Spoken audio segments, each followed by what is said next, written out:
About 2 weeks ago, I woke up late for work.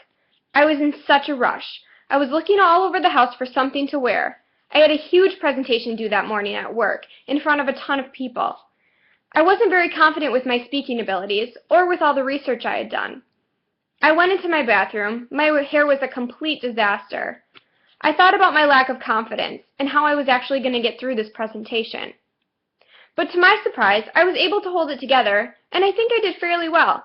People even came up to me afterwards congratulating me, telling me how well I actually did. Oftentimes, our perceived self, or how we view ourselves, differs in some way from how we present ourselves to others. Today, we're going to discuss what is the perceived self versus what is the presenting self, and how do they change the way that we interact with others. So, what is the perceived self? Understanding human communication defines the perceived self as the person that you believe yourself to be when you take an honest self-examination. The perceived self is typically seen in our most vulnerable times, or when we look in the mirror and say, "Who am I?" Sometimes you may think you're not attractive, or you may think you're unintelligent. But I would never have that come off in the world. No one would really ever know that. Typically people that see our perceived selves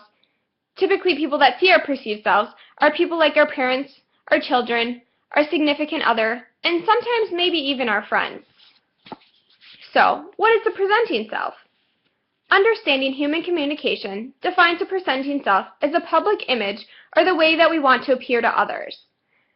Typically, the presenting self is the face that we put on when we leave our houses in the morning, or the way that we want the world to view us. There are so many differences between the perceived self and the presenting self.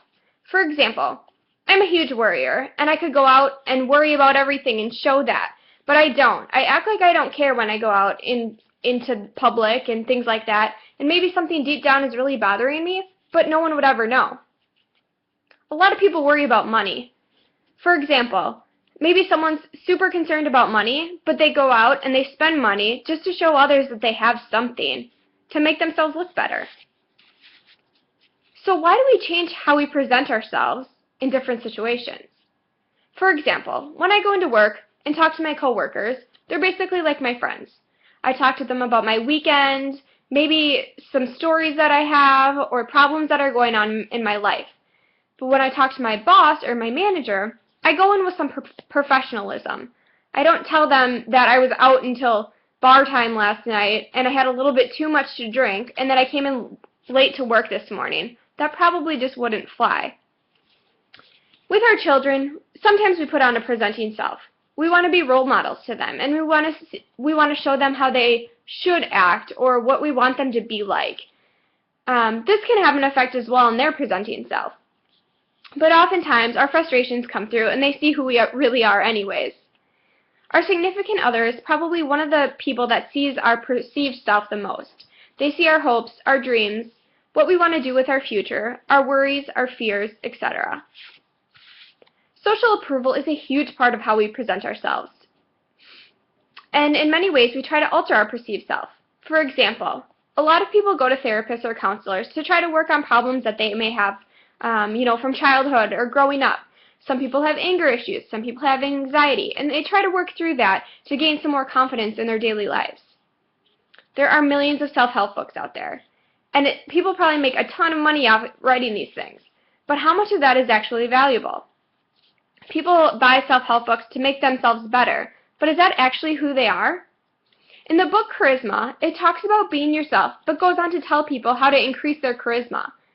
When talking about confidence, it says, "Exude it, and you will be more likely to make the kind of impact you want than if people see a lack of self-confidence."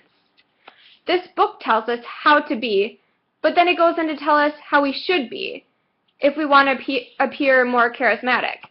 So how can we be ourselves if we're trying to be something different? In conclusion, our perceived self differs in many ways from the presenting self, or the way we present ourselves to the world. We could read books and go to therapists and try a million different ways to fix ourselves. But we will always be who we are deep down inside. And the best thing that we can do is be ourselves.